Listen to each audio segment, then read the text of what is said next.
la session dernière, on a vu l'IA dans la vie quotidienne d'un chef de projet. OK? Et moi, voilà, c'est moi qui ai animé, mais j'avais trouvé ça très intéressant parce que euh, lorsque je me suis mis à préparer la session, je me suis rendu compte qu'effectivement, à moins que vous êtes en fait dans une entreprise où l'IA, en fait, il y a une grande réglementation autour de l'IA, mais si l'IA est permis, c'est vraiment intéressant de l'utiliser. Imaginez un chef de projet qui a envie en fait de pouvoir faire la charte de projet. La charte de projet, c'est un document en fait, qui représente le projet, qui est l'identité du projet. OK? Donc, imaginez que le chef de projet a la possibilité de prendre des documents d'études, parce qu'avant d'exécuter un projet, il y a l'étude de projet pour s'assurer que bah, ce projet-là, il est viable et que c'est rentable, ou du moins la valeur que cela va générer, ça sera vraiment ainsi. Donc, il y a une étude. Et au cours de cette étude-là, il y a un certain nombre de documents. Donc, imaginez que un chef de projet est capable de prendre ces documents-là et de pouvoir, avec l'IA, à travers des discussions avec l'IA ou des prompts avec l'IA, de pouvoir réaliser des documents très rapidement. Voilà, c'est-à-dire que tu prends les différents documents générés lors de l'étude de projet et tu le rentres au niveau de ChatGPT ou au niveau d'autres outils. Et donc, tu as la possibilité de générer, par exemple, la charte de projet, de demander à ChatGPT de te fournir les fonctionnalités, par exemple, ou bien de réaliser au complet le WBS, hein, ou voilà. Donc, les outils IA, on ne peut pas s'en passer aujourd'hui. Et c'est ce qu'on a vu à la séance dernière. Donc, alors, suite à cela, on a soumis le vote de cette session-là et on a choisi de faire en fait un cas pratique voilà, de projet de bout en bout.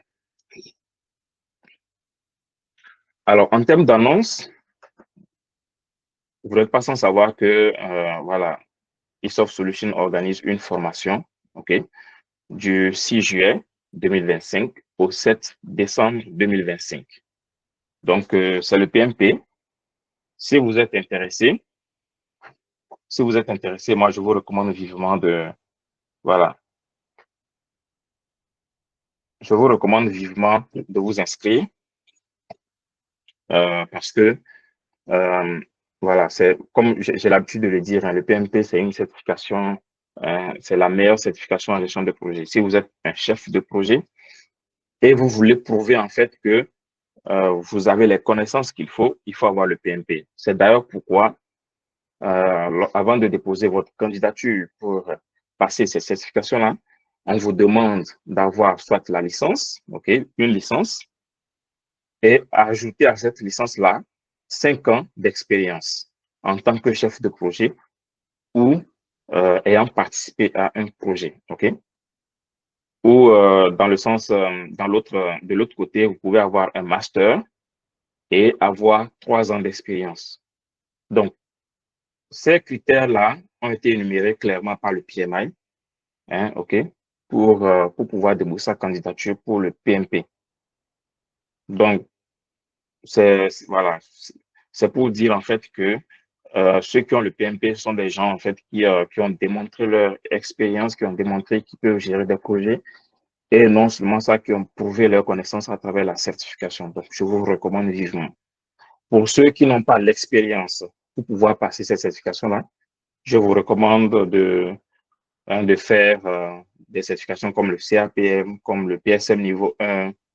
Donc, nous faisons également des formations pour ces certifications-là. Pour le PSM niveau 1, nous faisons des formations chaque mois, OK, chaque mois. Au cours du mois de juillet, il y aura une formation. Au cours du mois d'août, il y aura une formation, ainsi de suite, ainsi de suite. Donc, si vous êtes intéressé, contactez-moi et on va en discuter. Si vous avez des questions, n'hésitez pas, hein. Alors, Euh, la première des choses que nous allons faire, en fait, c'est de voir les différentes parties, en fait, les différentes parties d'une gestion de projet. D'accord? Alors, j'ai retrouvé ce document-là. Je ne sais pas si vous le connaissez, c'est Ricardo Vargas qui l'a fait. C'est quelqu'un qui est voilà, en gestion de projet, surtout au niveau du PMI. Voilà, il est très connu et il réalise des choses vraiment fantastiques. Et moi, je vous le dis, ce document-là, c'est grâce à ce document-là que j'ai, en partie, hein, que j'ai réussi ma certification en 2021 quand je faisais le PMP. Parce que ça permet de visualiser, hein, de visualiser l'ensemble des différentes étapes d'un projet en termes de process, en termes d'entrée-sortie, OK? Et voilà, en termes de domaine de connaissances. Donc, ici, par exemple, OK, vous avez la partie démarrage. Au niveau, si vous prenez le PMBOK, voilà, le PMBOK, disons la version 6, OK, puisque ce document est basé sur la version 6.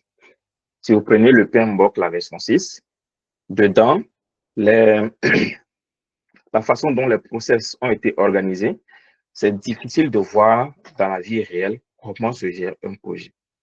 Donc, qu'est-ce que Ricardo Vargas a fait? C'est de prendre l'ensemble des process et de les organiser afin que ça reflète la réalité lorsqu'on gère un projet de bout en bout dans la vie, voilà, dans un environnement réel, en fait.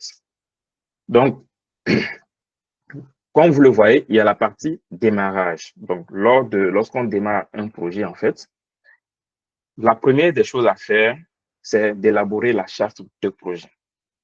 OK? Et pour élaborer la charte de projet, je l'ai dit tout à l'heure, euh, les grands projets, les projets qui nécessitent beaucoup d'investissement, on fait une grande étude en arrière avant de démarrer le projet. OK?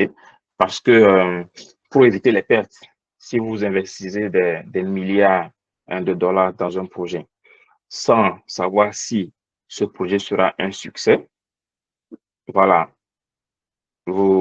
c'est-à-dire, ça n'a aucun sens. OK? Et les sponsors ne mettront pas de l'argent dans ce projet-là non plus. Donc, il est important d'allouer une partie du capital, OK, de lever une partie des fonds et de les utiliser pour étudier le projet, pour s'assurer que ce projet-là est viable. Et c'est après l'étude de projet où on s'assure que, bon, OK, on a les différents éléments pour pouvoir démarrer ce projet-là et que il y a une grande chance, disons 90%, 70%, peu importe, que le projet puisse réussir. OK? Donc, une fois que cette étape-là est finie, on commence, on fait le démarrage du projet. D'accord? Et le démarrage du projet est constitué de deux process. L'élaboration de la charte de projet et l'identification des parties prenantes. Donc, si vous voulez démarrer un projet, il faut, dans un premier temps, élaborer la charte de projet. Nous allons le voir tout à l'heure. Et ensuite, identifier les parties prenantes. OK? C'est très important. Dans l'identification des parties prenantes, voilà, vous allez les classifier en termes d'importance, en termes voilà, de priorité. Voilà, c'est sûr que il y a une gestion de parties prenantes. Si vous avez une personne qui a une grande position ou bien une grande influence sur le projet, qui peut décider du jour au lendemain de stopper le projet, il faut gérer cette personne-là. Voilà, il faut bien gérer cette personne-là. Il faut lui apporter les arguments nécessaires. D'accord? Il faut la tenir informée. Il faut la tenir informée des succès au sein du projet. Lorsqu'il y a des échecs, il faut réussir à justifier ces échecs-là. Il ne faut pas attendre en fait que la personne vienne à vous. Donc, ça aussi, c'est la gestion des parties prenantes. Mais pour le faire, il faut les identifier. Donc, ça, c'est le démarrage du projet. Ensuite vient la planification. OK?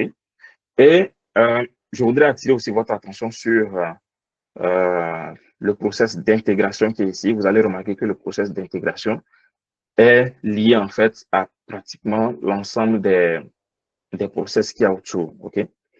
Donc, là, vous avez l'intégration qui est liée voilà, à la planification de plusieurs façons. L'intégration projet auquel il y a l'exécution ici et à la gestion des risques juste en dessous et à la maîtrise juste ici également. Oui, Madeleine, je pense que tu as la main levée, tu peux y aller. Oui, merci Ulrich. Bonjour à tous. Je voudrais juste vous dire que je vais m'éclipser suite à une urgence personnelle. Donc, j'encourage les autres participants à être connectés, branchés tout au long jusqu'à la fin de la session. Donc, on se revoit à la prochaine session. Merci. Ça marche. Merci Madeleine et puis à la prochaine. Alors,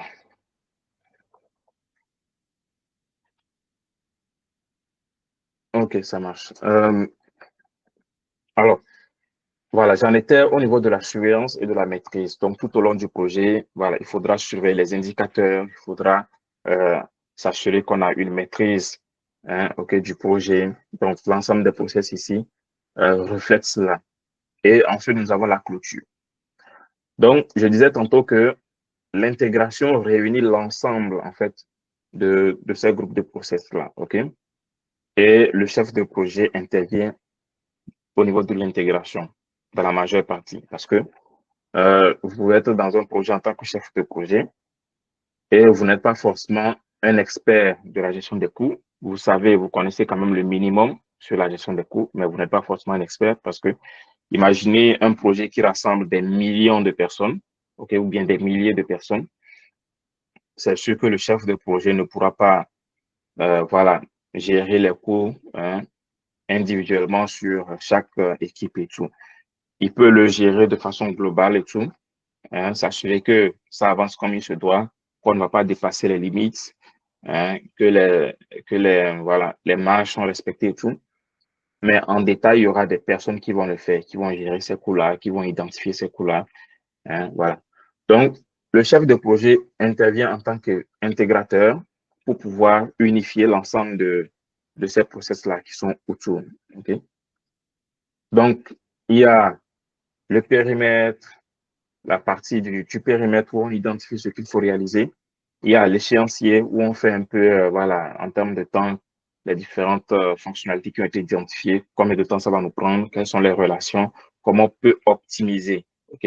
Parce que parfois, faire une tâche avant l'autre peut permettre de gagner du temps plutôt que de le faire à l'inverse. Donc, il y a cette partie-là, il y a la gestion des coûts, il y a la gestion de la qualité pour s'assurer que on veut atteindre cette qualité et on a les éléments pour l'atteindre.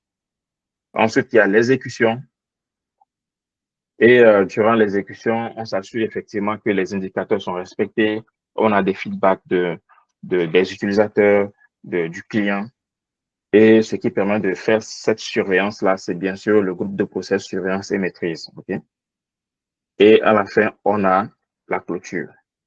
On peut peut-être organiser une séance pour passer au travers de tous ces éléments-là parce que ce que je viens de vous présenter, quand vous prenez par exemple l'intégration où nous avons le process d'élaboration de la charte de projet, il y a des entrées, des documents d'entrée et des documents de sortie. Et pour pouvoir avoir des documents de sortie, il faut en fait utiliser des outils. Donc là, je vous montre le document qui montre en fait les données d'entrée, les données de sortie et les outils. Si on prend tout à l'heure l'élaboration de la charte que je vous ai présentée, vous verrez ici, je vais zoomer. Je zoome uniquement sur lui, vous verrez que en termes de documents en termes de données d'entrée, il y a un document business, il y a des accords, les accords sont voilà, sont les contrats et tout. Il y a les facteurs environnementaux de l'organisation, ok? Il y a l'actif organisationnel, ainsi de suite. Et en termes de données de sortie, il y a bien sûr la charte de projet et voilà, le journal des hypothèses. Mais en termes d'outils, il y a des réunions parce que pour pouvoir sortir la charte de projet, il faut organiser des réunions. Il faut avoir l'avis des experts, OK? Des experts peut-être qui ont déjà travaillé sur un tel projet, qui ont voilà, une expérience dans le domaine, ainsi de suite. Donc, on peut aussi collecter des données. On peut aussi voilà, utiliser les compétences interpersonnelles d'équipe, OK? Donc, ça, c'est un aperçu sur le process d'élaboration de la charte de projet. Donc, si vous prenez ça, si voilà, je ramène le document à l'état initial, vous verrez que chaque process a des informations d'entrée, des informations de sortie et des outils. OK? Donc, il est important de savoir que on n'est pas obligé d'utiliser l'ensemble de ces process-là dans un projet. OK? Et euh, il ne faut pas adapter le projet au flux que vous voyez là, mais il faut adapter le flux à votre projet. Donc, ça dépend du projet. Ça peut être un petit projet, vous n'êtes pas obligé de, voilà, de faire certains process. Ça peut être un grand projet où vous avez besoin de faire peut-être même plus de choses que ce qui est indiqué là. Donc, il est important de garder ça en tête. Alors, est-ce que jusque-là, vous avez des questions?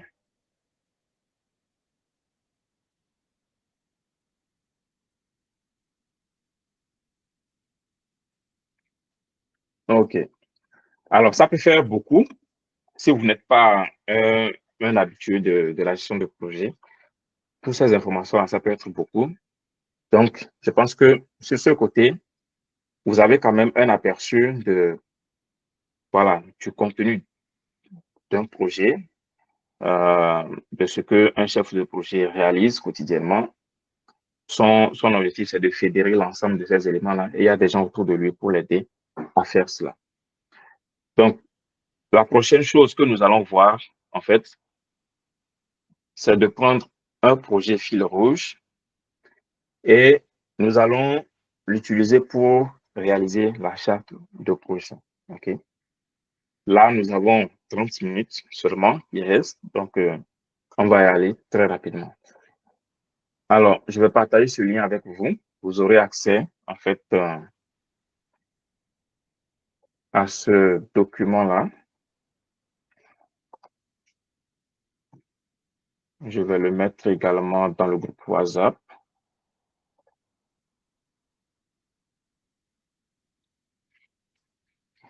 Alors, en principe, vous devriez en fait avoir accès en lecture uniquement. Donc, l'idée, c'est de pouvoir parcourir et de pouvoir voilà, lire ce contenu-là comme vous le souhaitez. Est-ce que vous avez essayé de cliquer sur le lien et puis dites-moi si c'est, voilà, vous avez accès en lecture.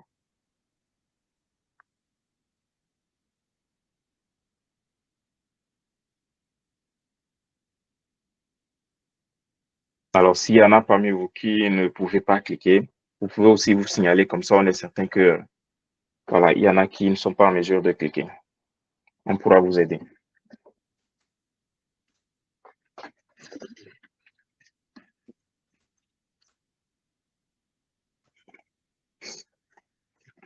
OK. Panawetsu a réussi à cliquer. En passant, salut, salut tout. Comment tu vas? J'espère que tu vas bien. Ah, ça. Bonjour. Ça marche.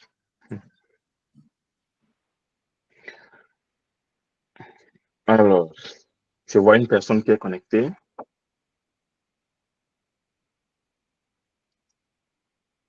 OK. OK, Laurent aussi a accès. Alors, nous allons passer rapidement hein, à travers le scénario. OK.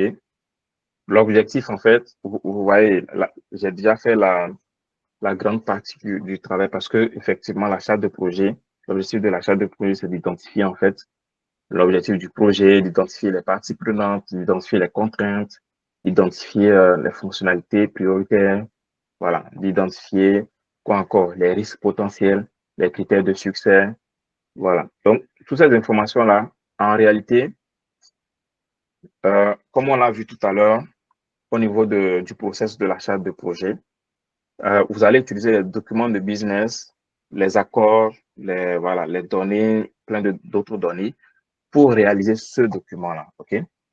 Donc, la charte de projet, vous pouvez le lire, hein, on peut passer à travers rapidement. Donc, il s'agit d'un projet de GoFood. Donc, GoFood est une chaîne de restaurants avec plus de 30 établissements dans le pays. Elle propose principalement les plats rapides et locaux, avec la montée en puissance des services numériques et la demande croissante pour les options de commande sans contact. La direction souhaite en fait lancer sa propre application mobile de commande. Donc, pour lancer l'application, il y a des objectifs bien précis. Donc, consulter le menu en temps réel, passer les commandes et apporter en fait, voilà, à emporter puis ou livraison, payer directement via l'application, recevoir des notifications, ainsi de suite. En termes de contraintes, on a 4 mois maximum, On a 80 000 $, équipe constituée de chefs de projet, de développeurs, voilà, un designer, un QA, puis un représentant métier. Déploiement initial prévu dans 5 restaurants pilotes avant l'élargissement. Ensuite, fonctionnalité prioritaire, il y a d'abord le minimum viable product qu'on va faire et ensuite, voilà, avant de faire d'autres fonctionnalités. En termes de parties prenantes, il y a bien sûr le sponsor qui est le directeur général de GoFood, utilisateur final, partenaire, équipe marketing, responsable IT, chef de restaurant. Il y a les risques potentiels, donc retard dans la validation du design par les équipes marketing, ainsi de suite. Critères de succès, 80% des commandes passent par l'app. Donc, pour savoir qu'on a vraiment réussi, il faudrait réussir à fédérer les utilisateurs pour que 80% des commandes passent par l'application, dans les 30 premiers jours. Et voilà. Donc, ça, c'est le contexte du projet, La majorité du travail est déjà réalisé. Alors, la charte de projet se présente comme suite. Quand vous allez au niveau dans le document charte de projet, vous avez un visuel comme cela. D'accord? Et dans ce visuel-là, vous allez identifier le titre du projet, La justification du projet, qu'est-ce qui justifie en fait le projet? L'objectif du projet, tout à l'heure, on l'a vu. Toutes ces informations-là, on peut la voir ici, L'exigence de niveau, de haut niveau, Ensuite, la description du projet, le risque global du projet. Donc, il faut savoir que l'achat de projet ne rentre pas dans les détails. L'achat de projet ne rentre pas dans les détails. Alors, excusez-moi, j'ai un message là.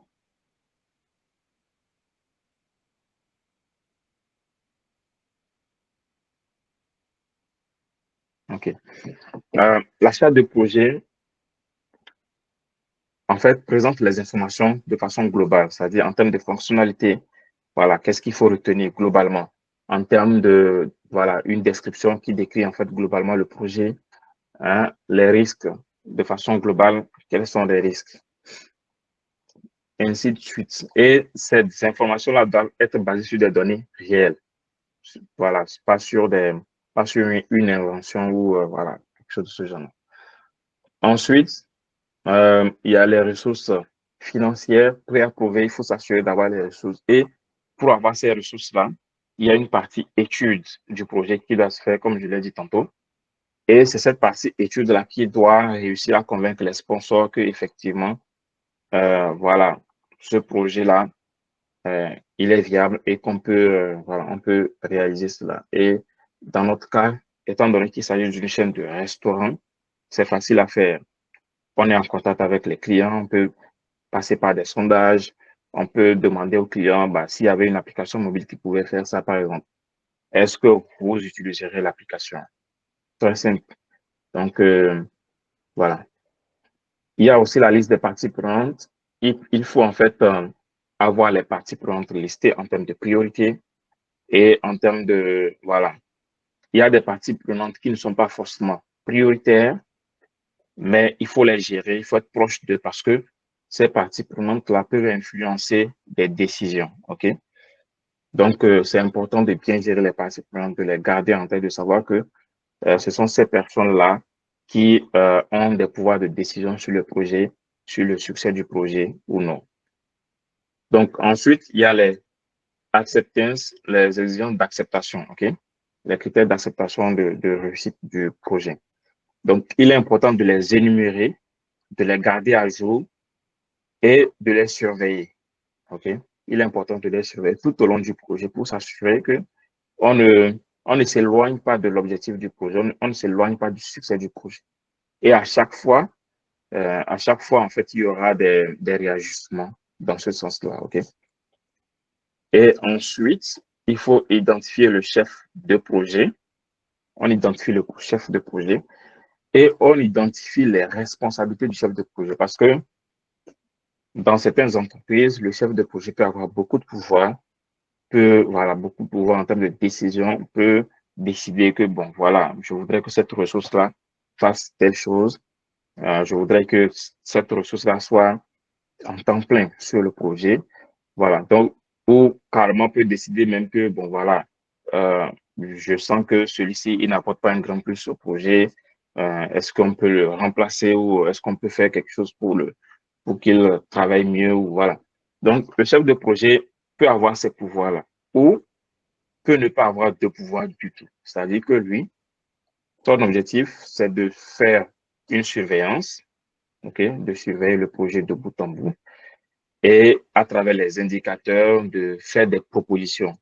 Et il y aura peut-être le comité qui va décider, le comité de projet qui va décider, ou des personnes voilà, avec plus de responsabilités qui vont décider. Voilà. Donc, ça dépend. Tout cela a été très bien expliqué dans la formation PMP. Donc, si vous voulez suivre cette formation-là, vous verrez que il y a carrément une partie qui a été réservée sur la gestion des parties prenantes. Et c'est très important. Ensuite, il y a effectivement le sponsor qui est la personne voilà, qui décide voilà, du go, du no-go du projet. C'est elle qui finance, donc elle décide si on démarre le projet ou non. Donc, voici résumé en quelque sorte le contenu de l'achat de projet. L'exercice qu'on aurait dû faire, encore une fois, voilà. L'exercice qu'on aurait dû faire encore une fois, OK, c'est d'utiliser le contexte qu'on a vu tout à l'heure là et de le remplir et de remplir les différents éléments. Mais on n'a pas le temps de le faire. Il est déjà, il reste encore 20 minutes, je pense. Donc, on va évoluer, mais je vous encourage quand même à le faire, OK? Vous pouvez, vous avez accès au fichier, vous pouvez lire le contexte, ici, là, vous pouvez lire le contexte, ensuite créer un fichier sur vous, OK? Et remplir ces différents éléments en fonction du contexte que vous avez ici, d'accord? Et une fois que vous l'avez fait, vous pouvez l'envoyer dans le groupe, comme ça, on peut jeter un coup d'œil si c'est, voilà, si on a des remarques ou pas. C'est un exercice comme ça, vous pouvez faire. Et pas seulement dans un projet, vous pouvez le faire dans votre vie personnelle. Imaginez que vous voulez avoir, vous voulez passer un concours ou vous voulez passer un examen ou vous voulez vous acheter quelque chose. Ça peut être considéré comme un projet. Vous voulez vous acheter une voiture, par exemple. Alors, vous pouvez, voilà, lister tout cela. Qui sera le sponsor? Peut-être que quelqu'un va sponsoriser une partie, vous allez compléter ou bon, voilà. Donc, vous pouvez faire ça juste pour vous essayer, pour savoir comment ça se passe dans la vie réelle. Ou si vous avez un projet, si vous êtes chef de projet ou bien vous êtes développeur, vous pouvez, au sein de votre projet, faire ça, même si votre chef de projet ne souhaite pas réaliser l'achat de projet, vous faites-le. Et ça va vous permettre de vous exercer en tant que chef de projet, futur chef de projet. Donc, on va passer à la suite. Alors, la suite, c'est simple. Vous avez accès aux documents, n'est-ce pas? Vous avez accès aux documents. Donc, vous allez identifier, en fait, une des choses qui va se faire, c'est l'identification des livrables majeurs. OK? Donc, je vais lancer, en fait, ce questionnaire-là et vous allez répondre quel est, selon vous, les livrables majeurs. Ensuite, une des choses que le chef de projet fait, c'est de faire une estimation, OK, en termes de durée des ressources. Donc, on va en fait sélectionner un des livrables ici. Et ce livrable-là, vous allez identifier selon vous combien de temps ça peut prendre. N'oubliez pas que le nombre de temps de réalisation du projet a été mentionné dans le contexte. Donc, vous pouvez juste retourner voir ça. Ensuite, en termes de plan de communication, qu'est-ce que vous proposez en fonction des, des parties prenantes qui ont été énumérées? Qu'est-ce que vous proposez comme plan de communication? Donc, vous allez lister ça là. Et ensuite, on se trouve dans un environnement qui évolue très vite, OK? Alors, la question sera de savoir si le sponsor, voilà, demande de faire un ajout ou voilà, un utilisateur demande de faire un ajout pendant que le projet est en exécution. Alors, comment vous allez réagir en tant que chef de projet? Parce que c'est des choses qui arrivent tout le temps, OK? Donc, est-ce que vous avez des questions jusque-là?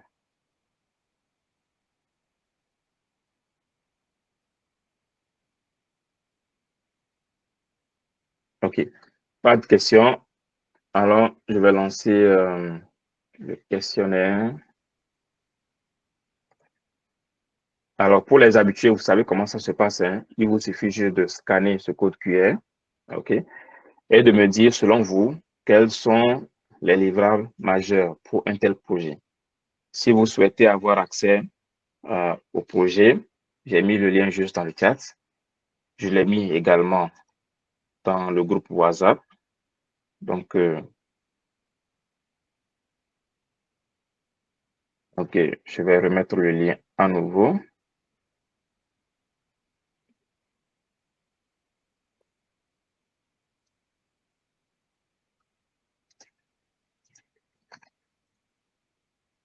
Voilà.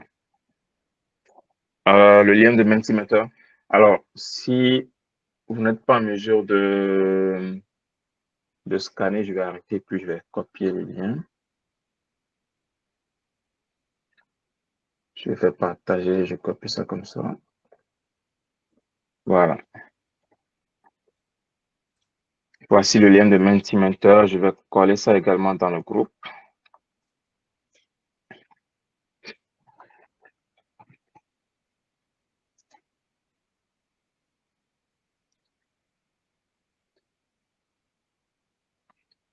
Alors, voici le lien de... J'ai mis le lien de Mentimeter dans le groupe WhatsApp et aussi dans le chat ici. Donc, dites-moi, selon vous, quels sont, en termes de livrable majeur, qu'est-ce que vous pensez? Si on devrait livrer une fonctionnalité, quelle serait cette première fonctionnalité qu'il faudra livrer dans un tel projet? Donc, vous pouvez lire le contexte du projet. J'ai mis le lien.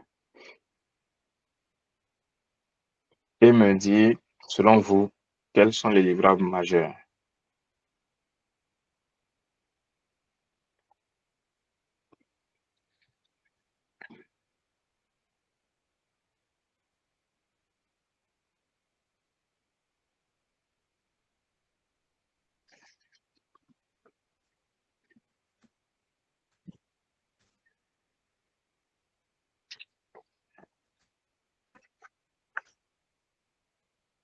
En réalité, j'ai déjà listé quand même 6. Mais voilà, vous pouvez en proposer d'autres.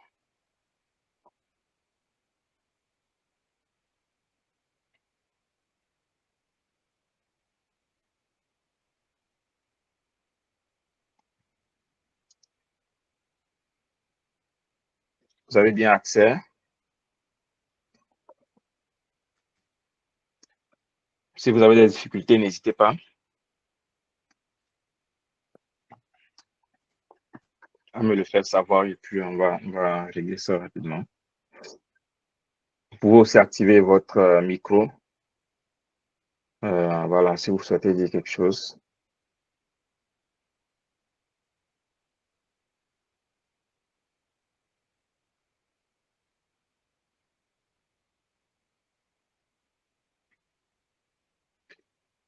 Oui, tu peux y aller. Oui, en fait, par rapport au livrable, ici on parle de livrable lié au projet lui-même ou bien lié à l'application. Peu importe. Selon toi, que ce soit lié au projet ou à l'application, en termes de livrables, quels sont les premiers livrables en fait? D'accord.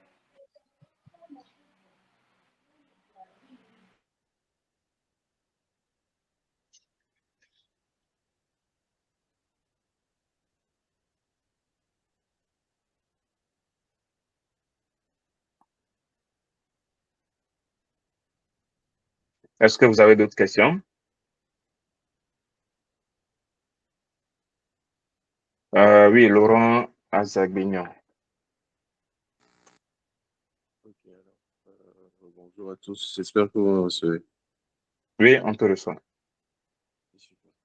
Alors, pour moi, les premiers livrables pour ce projet, je pense d'abord à à la plateforme qui affiche le menu du Mhm, restaurant.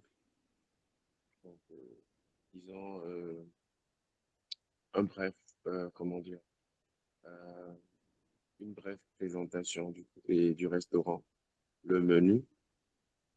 mhm. As-tu accès au questionnaire, au Mentimeter? Non, non, je n'ai pas accès au questionnaire. OK.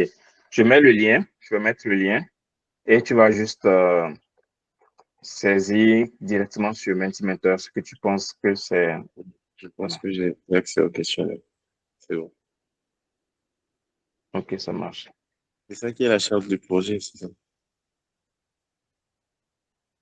Non. En fait, il y a deux liens. Il y a deux liens. Le premier lien, c'est pour voir le contexte. Dans le premier lien, tu verras en fait un document où il y a la charte de projet, la planification, il y a le contexte et tout. Donc, ce que toi, tu auras à faire, c'est de te baser sur le contexte du projet et d'identifier selon toi les livrables majeurs. OK? Et une fois que voilà, moi j'en ai mis 6, tu peux te baser là-dessus ou tout simplement les recopier si tu penses que c'est l'un des 6 est un livrable majeur selon toi. Et voilà, venir au niveau du Mentimeter et puis juste saisir ça en fait. D'accord.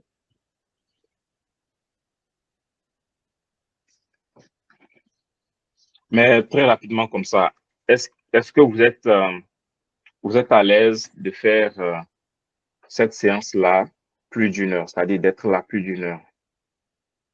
Bon, Pour... moi, juste maintenant, ça ne me dérange pas. Ouais. OK, OK, super.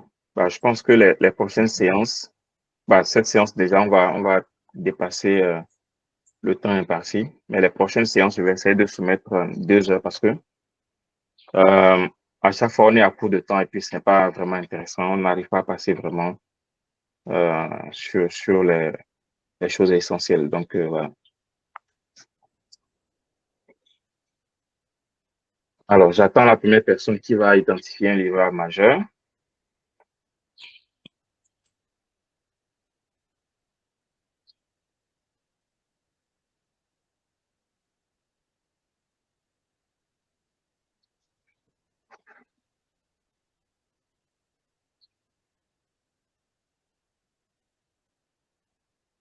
OK.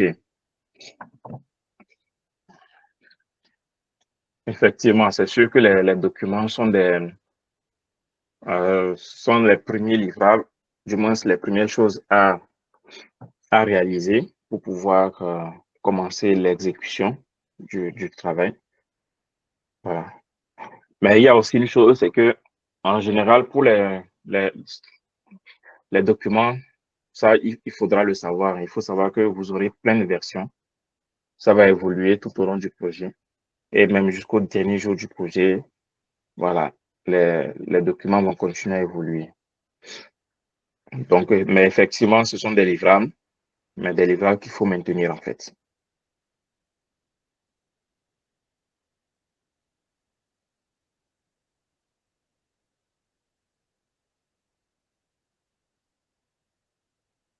Alors, bah, je pense que on va y aller. Alors, en termes d'application, en fait, l'un des livrables peut être voilà, l'affichage du menu. Je pense que c'est Laurent qui en a parlé tout à l'heure en termes d'application. OK? Et c'est sûr que ça, c'est un livrable pour utilisateur. OK? Donc, les documents, sont des livrables du côté projet. D'accord? Donc, c'est correct aussi pour ces livrables-là. Mais en termes d'application, il y a par exemple afficher le menu parce que c'est la première des choses que les, voilà, les clients vont voir pour pouvoir faire une commande. Donc, si on se base là-dessus, okay, si on suppose qu'on considère l'affichage de menu, selon vous, pour une telle application, OK, quel est en fait, ici j'ai mis estimation en termes de durée, mais on va plutôt estimer la complexité, OK? Une chose qui est faite dans l'agilité, c'est de pouvoir estimer en fait la complexité d'un projet. Et la complexité d'un projet ou d'une tâche ou d'une fonctionnalité prend en paramètre la durée, prend en paramètre les connaissances qu'on a sur la réalisation de cette tâche-là. Et pour ce faire, on utilise souvent la suite de Fibonacci. Ça, c'est quelque chose qui est connu, okay, qui est très connu. Et c'est utilisé souvent pour identifier la complexité au sein des projets. D'accord. Donc, en termes de complexité pour réaliser, selon vous, hein, je pense que la majorité d'entre vous êtes des développeurs. En termes de complexité, alors, à combien noteriez-vous, c'est-à-dire vous allez noter en fait cette tâche ou cette fonctionnalité qui est d'afficher en fait les menus dans l'application mobile, selon vous. Est-ce que ça sera 1? Est-ce que ça sera 2? Est-ce que ça sera 3, 4, 8, 13, 21 ou plus?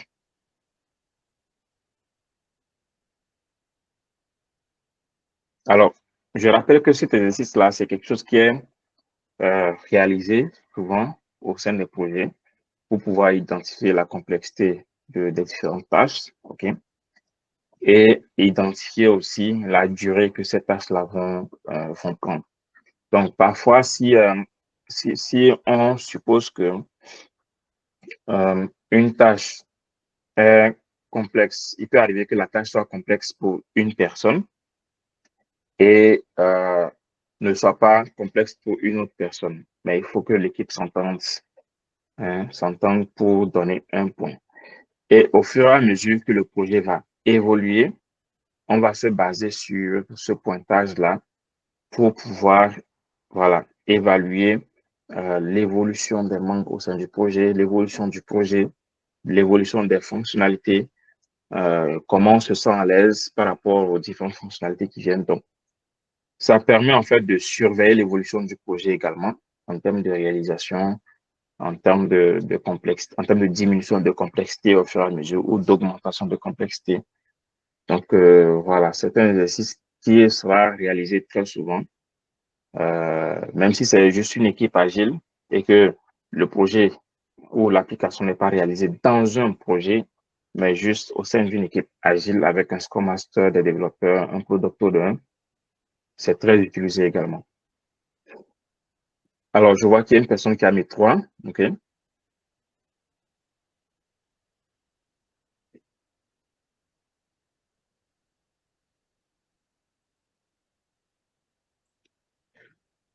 Alors, je vais donner le nom directement.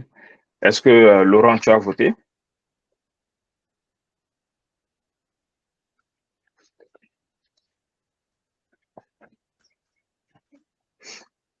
Alors, donc, il reste problème de question. S'il te plaît, la question. Oui, Panawetu, tu peux activer ta caméra et puis poser la question. Problème de connexion. Oui, OK. en fait, en temps, j'ai eu un problème de connexion, donc j'ai OK. vraiment raté la question. OK, en fait, la question, c'est de savoir si vous devez mettre une note de complexité sur l'affichage des menus, qu'est-ce que tu mettrais en considérant la suite de Fibonacci? Donc, je disais que c'est un exercice qui sera fait souvent par le chef de projet avec son équipe pour identifier la complexité liée en fait aux différentes fonctions ou aux différentes tâches au sein du projet. Donc, ça peut être réalisé dans un projet comme dans une équipe agile, en fait. OK. Alors, je vois que tu as mis 1. Est-ce que tu peux dire rapidement pourquoi tu as mis 1? Bon, en vrai, pour cette tâche, techniquement, elle est facile à réaliser. Donc, je me dis, c'est une tâche qui va prendre moins de temps et moins de ressources. C'est pour ça que j'ai mis. OK. Alors, il y a aussi une chose, c'est que souvent, il peut y avoir des divergences au sein des équipes. C'est ce que je voulais faire ressortir également. Il peut y avoir des divergences. Tu vois, il y a Laurent, par exemple, qui a mis 3 et toi, tu as mis 1. Peut-être que Martial peut mettre 13 ou bon, voilà. Donc, à la suite de cela, les membres d'équipe vont échanger, vont discuter et vont donner les différentes raisons pour lesquelles, en fait, ils ont donné ces notes-là. Et puis, en fonction de l'argumentation, ils vont s'entendre sur une note finale à la fin. OK? Donc, pour une tâche comme ça, il ne faut pas oublier que c'est vrai que c'est l'affichage du menu. D'accord? C'est l'affichage du menu. Mais pour une tâche comme ça, il faut savoir que c'est une nouvelle application. Donc, pour afficher ce menu-là, il faut déjà créer le projet. Ça peut être un projet Android ou voilà, peu importe. Créer le projet, réaliser les configurations qu'il faut, réaliser plein de choses et faire le déploiement pour que, voilà, parce que c'est dans le minimum viable product. Donc, si on considère l'ensemble de ces choses-là et si on considère que les équipes vont discuter entre, les membres d'équipe vont discuter entre eux, ça peut évoluer. D'accord? Ça peut évoluer peut-être. Mais bien entendu, vous pouvez vous entendre sur 1. Et le truc aussi, c'est que si vous mettez 1, il faut savoir que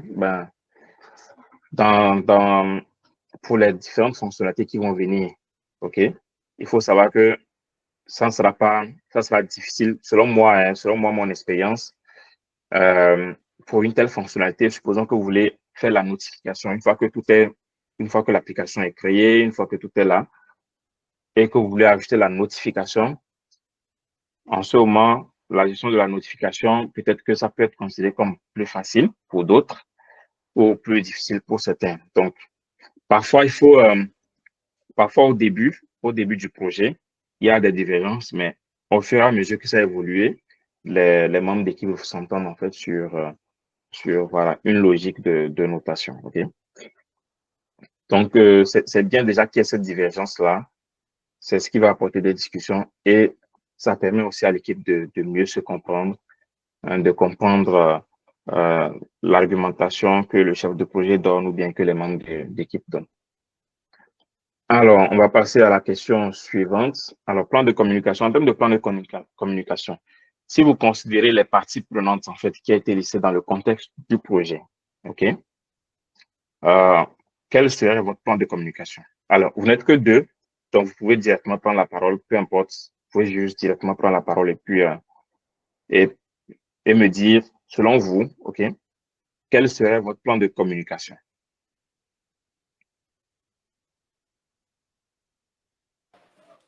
Ok, bon. Je prends la parole.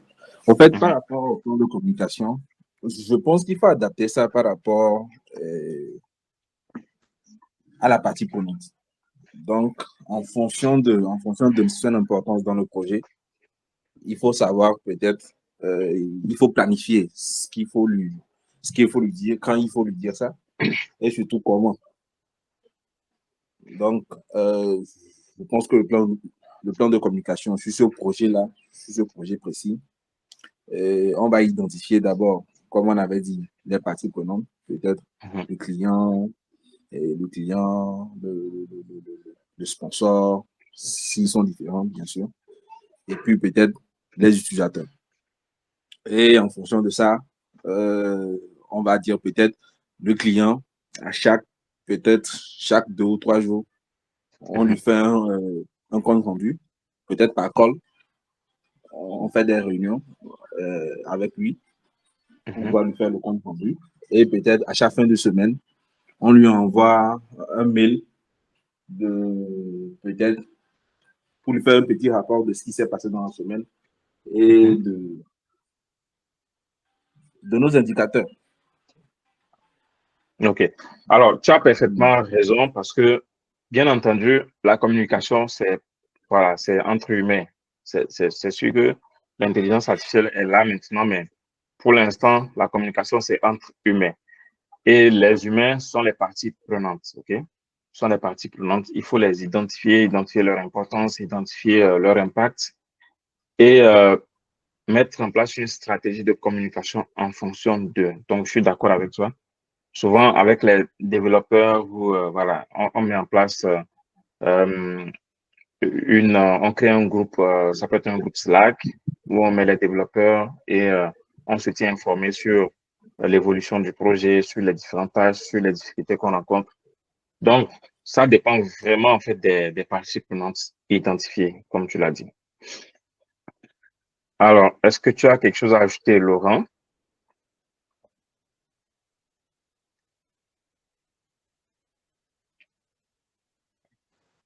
Alors, je pense que c'est exactement un peu ça. Mhm. Disons, moi, euh, c'est plus une question, d'abord les sponsors, parce que ce sont des personnes aussi importantes, le client, le sponsor. Et moi, au lieu de, comment dire, 2 jours, moi, je trouve que déjà, par exemple, pour le client, il est important de, bon, c'est vrai que c'est un projet de développement, donc ça va être ça va prendre un peu de temps. Donc, je suis complètement d'accord de ce que le monsieur a dit préalable. Généralement, moi, vu que c'est par expérience que je parle, il y a des projets où, dans la journée, par exemple, tu es obligé de discuter en fait de comment la journée s'est passée, les problèmes qu'il y a eu et comment régler ces problèmes au jour le jour, en fonction des difficultés de l'équipe, de ce et comment ils rencontrent un peu. Donc, pour un projet de développement, vu que c'est une question aussi de prendre le temps et de voir à quel niveau les développeurs, par exemple, ils sont, quelles difficultés ils ont eu peut-être durant les 2 jours qui se sont passés, quels problèmes ils ont eu. Donc, de tenir en fait une discussion, comment dire, ponctuelle avec les développeurs, le client et les sponsors. Disons ça comme ça. OK. Alors, pour ceux qui sont habitués en tout cas, vous n'êtes que deux, si vous êtes habitué au cadre de travail Scrum, alors vous saurez que, par exemple, dans ce cadre-là, il y a ce qu'on appelle le daily qui se tient quotidiennement avec les développeurs pour se tenir au courant. Donc, ça aussi, c'est une stratégie de communication quotidienne. Et il y a, par exemple, la revue de sprint qui permet d'inviter le client ou les utilisateurs et voilà, de leur montrer l'état actuel ou l'avancement du projet, de leur montrer que, bon, voilà, on a réussi à faire ces réalisations-là et à avoir ces succès-là. Donc, ça permet aussi de gérer le client, de le satisfaire. Il y a pour s'améliorer continuellement, il y a la rétrospective qui se fait aussi. Donc, dans le cadre de travail Scrum, il y a ces éléments-là, mais il peut arriver en fait que vous ne soyez pas dans un cadre de travail Scrum, vous soyez dans autre chose, ou que vous soyez dans un cadre de travail Scrum, mais que vous souhaitez en fait ajouter d'autres choses pour gérer un sponsor bien précis. Donc, tu as tout à fait raison. Voilà, et parfois aussi, ça dépend vraiment pas seulement du sponsor, c'est-à-dire de l'impact. Si on prend par exemple le sponsor, pas seulement du sponsor, de l'impact que ce sponsor-là a, mais ça dépend aussi de la personnalité du sponsor. Parce que si vous savez que c'est une personne disons-le ainsi, hein, une personne colérique qui s'énerve vite. Il faut adapter votre plan de communication en fonction de cela.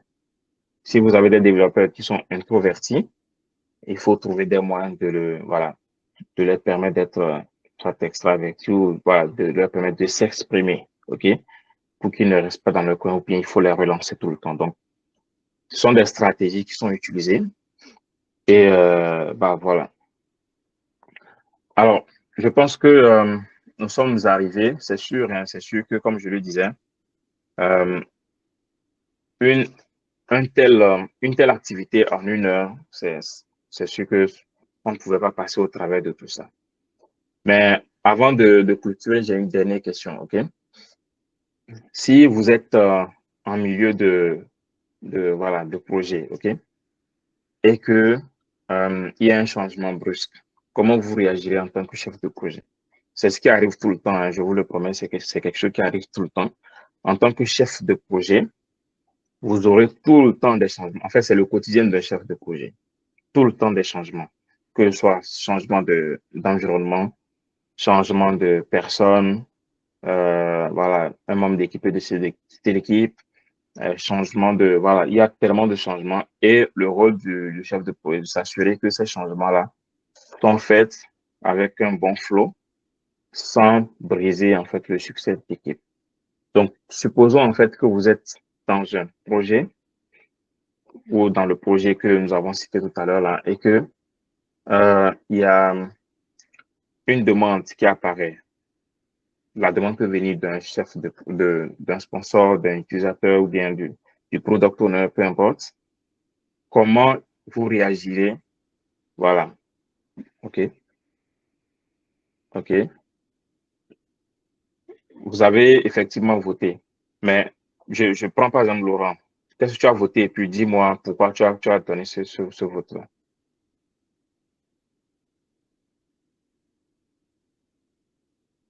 Moi, je n'ai pas encore voté. Je pense que c'est monsieur qui a voté. OK. Je vois 2 personnes qui ont voté, mais En fait, je suis le seul à avoir pris 5 pour oui et puis 5 pour non. OK. OK, bah oui, vas-y. En fait, tu as mis. Oui, en fait, Hein? j'ai mis 5 pour oui et 5 pour non parce que je trouve que ce n'est pas au chef de projet de décider si oui ou non il accepte un truc ou pas. Je pense que son OK. rôle, je pense Mhm. selon moi, son rôle, c'est d'estimer peut-être l'impact que cette modification-là aura sur le projet, estimer Mhm. tout ce qu'il faut refaire, tout ce qu'il faut comme truc là, et présenter ça au sponsor ou bien au client. Si le client se dit que ça passe, là, on réestime peut-être ce qu'il y a à réestimer dans le projet. Là, on Mhm. avance. Et ça, c'est officiel, tout le monde est au courant. Peut-être on renvoie un mail, on renvoie un truc pour notifier ça à tout le monde. Mhm. Et on avance en fonction de la nouvelle donne. Ça, c'est selon moi. OK. Tu en penses quoi, Laurent? Je pense que c'est ce qu'il y a à faire. Bon, il y a des cas où, par exemple, c'est un cas de partenariat où c'est un projet, par exemple, que vous devez travailler sur normalement une durée donnée. Et si, Mhm. par exemple, le partenaire décide de comment qu'il faut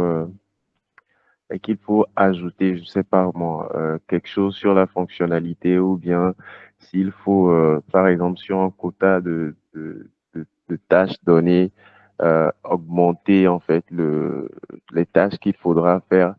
Et sur un projet, là, je pense qu'il faudra rediscuter d'abord des deadlines parce que c'est important.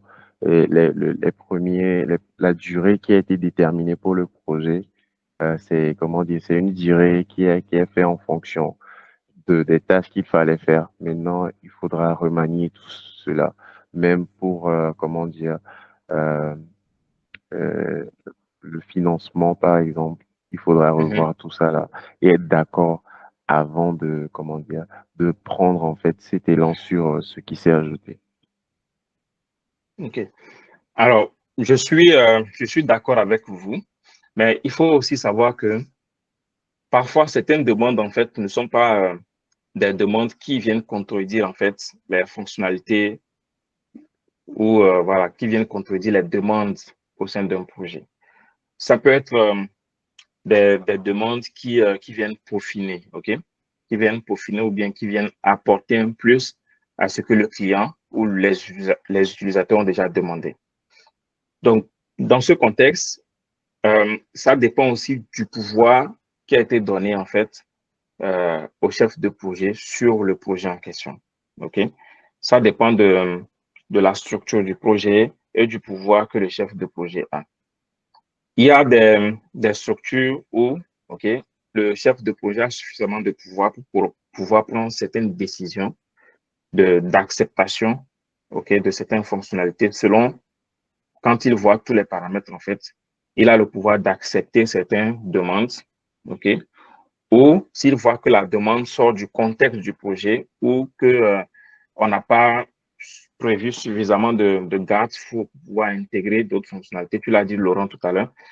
Si on n'a pas, si on est à court de temps, si les délais sont short ou si, voilà, il prend tout cela en paramètre et ça lui permet de décider. OK? Il peut décider dans certains cas, mais pas dans tous les cas. Il y a certaines situations où il est obligé d'aller demander soit au comité de direction, soit, voilà, il y a carrément une équipe qui représente le client ou le product owner, peu importe. En tout cas, faire des réunions, des rencontres pour valider cela avant de l'implémenter. Donc, ce sont des notions qui sont vues dans le cours du PMP, OK, et qui sont vues en profondeur. Donc, c'est sûr que ce qu'il faut retenir ici, c'est que ça dépend vraiment, OK. Il y a des situations où le chef de projet peut prendre des décisions parce que dans une équipe de 1000 personnes, si à chaque petit changement, on doit demander l'avis du product owner ou voilà, des clients ou peu importe, le projet ne va jamais finir. Donc, ça dépend vraiment en fait. Alors, je pense que on a dépassé le timing de 16 minutes. Je pense qu'on va arrêter ça là. OK? Vous me direz votre satisfaction par rapport à cette session-là. OK? Si vous pouvez m'écrire directement, hein, vous pouvez m'écrire directement. Je pense que vous étiez là depuis le début. Donc, merci à vous. Merci d'être là. Je vois que certaines personnes ont rejoint et ensuite ont quitté. Donc, écrivez-moi, dites-moi ce que vous pensez de la session, qu'est-ce qu'on peut améliorer pour que prochainement, les gens restent plus longtemps. Et voilà, nous sommes dans l'amélioration continue, nous sommes dans un monde en perpétuel mouvement avec le concept de l'agilité. Donc, n'hésitez pas à m'écrire, dites-moi ce qu'on peut améliorer. Moi, je sais déjà que pour les prochaines sessions, il faudra se concentrer sur une thématique bien précise et essayer de voir la thématique de long à large plutôt que de vouloir parler de la gestion de projet de bout en bout avec un cas pratique. C'est sûr que c'est irréaliste. Je l'ai dit depuis le début, c'est réaliste de pouvoir le faire en 1 heure de temps. Mais je pense que ce qu'on a vu quand même, on a vu à peu près les différentes étapes, on a vu euh, à peu près ce que le chef de projet fait concrètement en termes de réalisation de l'achat de projet, en termes de planification, en termes de gestion des imprévus. Voilà, on a vu quand même tout cela, on a discuté de tout cela, donc je pense que c'est suffisant. Pour les prochaines rencontres, on va essayer de se concentrer sur une thématique bien précise, de la développer afin de la rendre plus intéressante. Mais n'hésitez pas, dites-moi ce que vous pensez de la rencontre. Vous pouvez me le dire tout à l'heure ou me le dire plus tard. Voilà, en inbox directement, me dire ce que vous avez pensé de la séance, ce qu'on peut améliorer et puis ce qu'on peut, on peut ajouter et tout. Alors, super. Merci, merci, merci. Et on se retrouve dans le groupe WhatsApp ou à la prochaine session. Merci et puis bon week-end à vous. Merci, merci. Bon week-end à tous. Ouais. Merci. Bon week-end.